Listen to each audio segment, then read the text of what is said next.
करने वाले हैं, लेकिन उससे पहले जो मैंने नेगेटिव को दो एग्जांपल्स आपको घर को करने के लिए दिए थे, उम्मीद है आप लोगों ने कर लिए होंगे। ठीक है, एक बार मैं आपको यहाँ पर करके बता देती हूँ, अगर आपके सही हो तो बहुत अच्छी बात है, या फिर कुछ भी मिस्टेक आती है तो हार मानने की जरूरत नहीं है। 3 से 4 क्वेश्चन या 5 से 6 एग्जांपल्स आप एक टाइप पर लगाओगे ना तो बहुत ही क्लियर हो जाएगा। ठीक है, और मैं तो हूँ ही आपकी सपोर्ट के लिए, तो जो भी प्रॉब्लम हो आप मुझे कमेंट करिए, मैं आपकी पूरी सपोर्ट करूंगी। ओके, तो एक बार एग्जांपल बना के देख लेते हैं। जैसे कि आप देख रहे हैं कि पहला एग्जांपल है, चपरासी घंटी नहीं बजा रहा था। ठीक है, अगर हम इसे बनाएं तो पहला आएगा सब्जेक्ट, उसके बाद आएगी वर्ब, उसके बाद नॉन, ये होती है हेल्पिंग वर्ब, और एक होती है वर्ब। हेल्पिंग वर्ब कहते हैं यानी जिससे हमें पता चले कि ये पास्ट का है, प्रेजेंट का है, या पास्ट कंटीन्यूअस का है, पास्ट इंडेफिनिट का है। ठीक है, और जो दूसरी वर्ब होती है वो होती है जिससे हमें पता चले कि कार्य क्या किया जा रहा है। ठीक है, तो कंफ्यूज मत होना, ये हेल्पिंग वर्ब है और जो लिखी जाएगी वो वर्ब है। ये क्या है, रिंग। आईएनजी तो हमारा लगाएगा नहीं लगाएगा क्योंकि पास्ट कंटीन्यूअस है। उसके बाद द वेल। अब सबसे बड़ी बात है कि द यू लगाया, इसे बेसिक मत लगाओ, इतना कोई इंपॉर्टेंट नहीं है। ठीक है, सेकंड एग्जांपल देखें, दादाजी अखबार नहीं पढ़ रहे थे। तो अगर इसे बनाएं, दादाजी कहते हैं ग्रैंडफादर, यानी लेकिन शॉर्ट में कहते हैं ग्रैंडपा। ठीक है, उसके बाद हेल्पिंग वर्ब, उसके बाद नॉट, फिर है वर्ब, लेकिन वर्ब में आईएनजी भी लगा हुआ है। ठीक है, न्यूज़पेपर।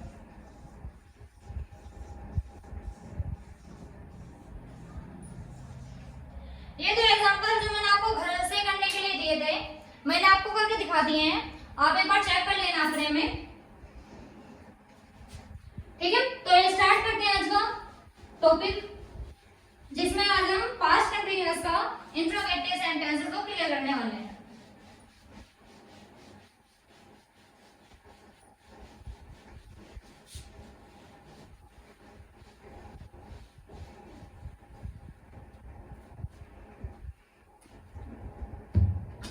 इंट्रोगेटिव है तो सबसे पहले बात आती है पहचान की,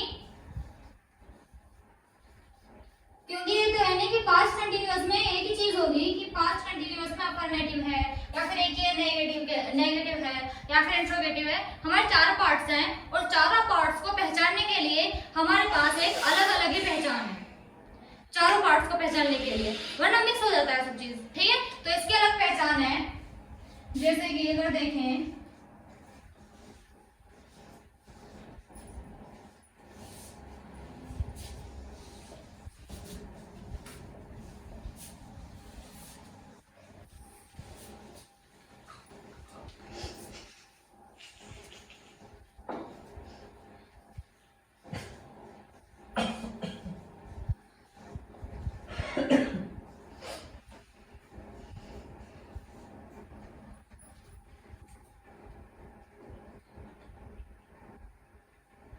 इन वाक्यों के अंत में रहा था, रही थी, रहे थे,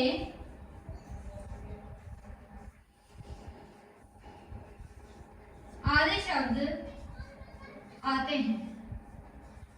अगर हम इसे यहीं पर रोक दें, यानी अगर हम पहचान को इतना ही रखें, तो हमें ये कंफर्म नहीं हो पाएगा, यानी ये पता नहीं चल पाएगा कि ये है किस चीज की, अफर्मेटिव है, नेगेटिव है या इंट्रोगेटिव है। क्योंकि अफर्मेटिव में भी यही रहती है, नेगेटिव में भी यही रहती है, और इंट्रोगेटिव में अगर हम यही रख दें तो पता नहीं चल पाएगा। तो इसके लिए अलग है तथा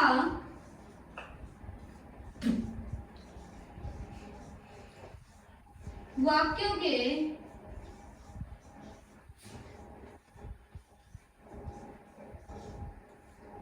शुरुआत में क्या शब्द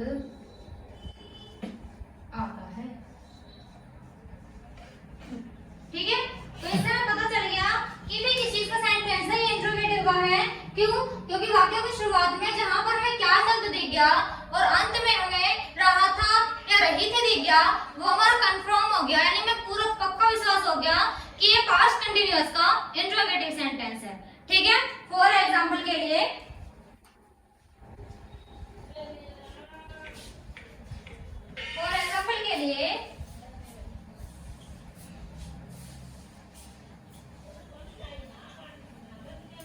क्या वे घूम रहे थे।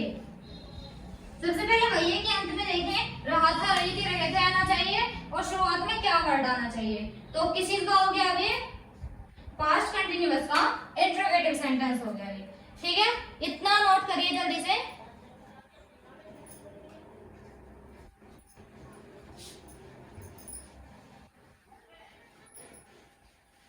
वीडियो को पॉज कर नोट कर लेना।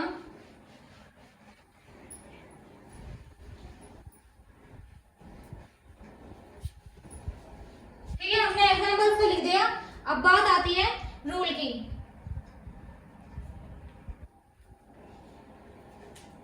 हे श्री,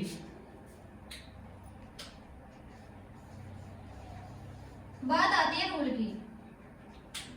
रूल में क्या है, हे श्री, was ever plus subject plus verb में आईएनजी और उसके बाद ऑब्जेक्ट।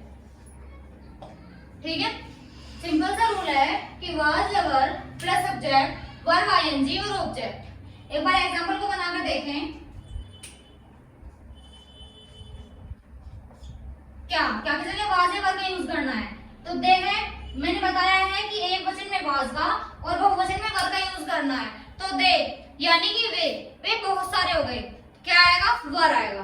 ठीक है, वर। उसके बाद क्या है, सब्जेक्ट यानी दे। उसके बाद क्या है, वर्ब आईएनजी और ऑब्जेक्ट। लेकिन इसमें हमारे पास है तो वर्ब लगा लो या फिर ऑब्जेक्ट ले लो। लेकिन सबसे पहले क्या आ रहा है, वर्ब आ रहा है, तो हम ऑब्जेक्ट पर कैसे जा सकते हैं, नहीं जा सकते। तो पहले वर्ब को ही कंप्लीट कर लेते हैं, यानी वॉल, उसमें आईएनजी वॉल।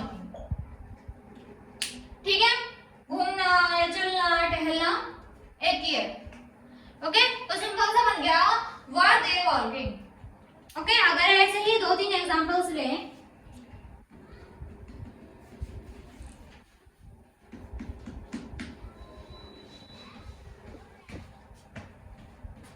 अगर हम सेकंड एग्जांपल लें,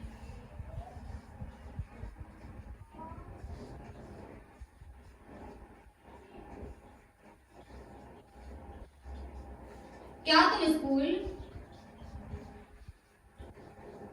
जा रहे थे।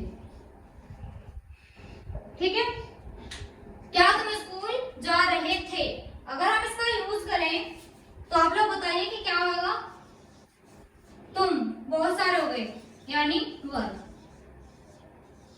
उसके बाद सब्जेक्ट, उसके बाद वर्ब, अब वर्ब तो मैंने लिख दी, और उसके बाद आईएनजी स्कूल। ठीक है, 2 एग्जांपल्स हैं, क्या तुम स्कूल जा रहे थे और क्या वे घूम रहे थे। 2 एग्जांपल्स क्लियर हो गए, समझ में आ गए होंगे। वीडियो को पॉज कर नोट कर लेना, ध्यान से मिस्टेक मत करना बस।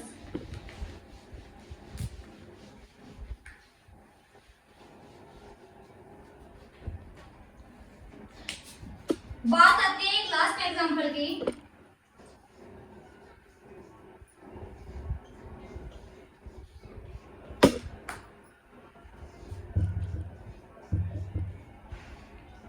क्या गीता गाना गा रही थी।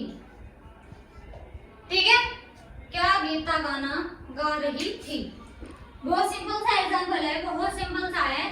पहले मैं इसे बना देती हूँ, अगर आप लोग को समझ में आता है तो बहुत अच्छी बात है, वरना फिर मैं आपको समझा दूंगी।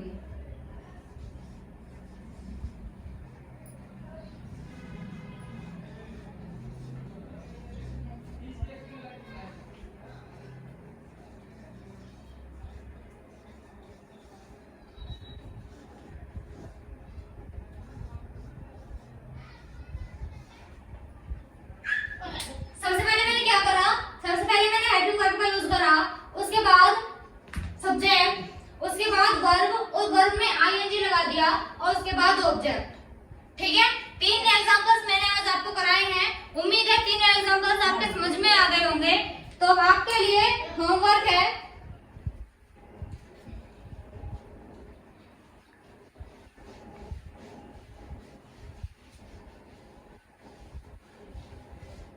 रूल में लिखा छोड़ती हूँ क्योंकि आप लोग बिना देखे नहीं कर पाओगे अभी, क्योंकि स्टार्टिंग है, लेकिन प्रैक्टिस करोगे तो सब कुछ हो जाएगा। कहते हैं ना कि जितनी मेहनत करते हैं उतना ही अच्छा होता है, कुछ भी चीज हो। ठीक है, प्रैक्टिस करो, प्रॉपर तरीके से समझ में भी आएगा और अच्छे से अच्छा क्वेश्चन हो या कितना ही हार्ड से हार्ड क्वेश्चन क्यों ना हो, आप सोल्व कर सकते हो। ठीक है, तो 2 एग्जांपल्स हैं जो कि आपको घर से करके लाने हैं।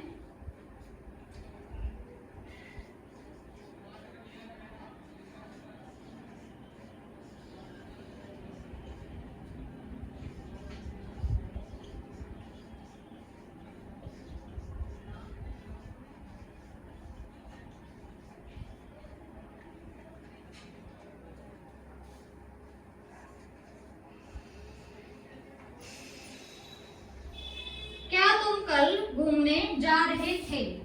ये आपको फर्स्ट एग्जांपल, और आपको जो सेकंड करना है,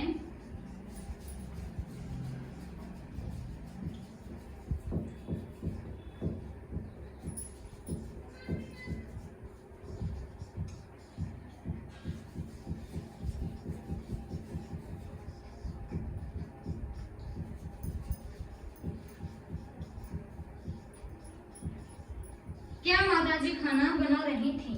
ठीक है, ये आपके 2 एग्जांपल्स हैं और ऊपर मैंने अभी रूल लिखा हुआ छोड़ा है ताकि अगर आप वीडियो देखकर भी बनाओ बिना नोटबुक या बिना किसी रफ वगैरह के, तो अभी आप पहले देख के माइंड में सेट कर लो कि हाँ ये सेंटेंस इस तरीके से बन सकता है। ठीक है, तो आज की क्लास में अपने यहीं पे खत्म करती हूँ। उम्मीद है आप सभी लोगों को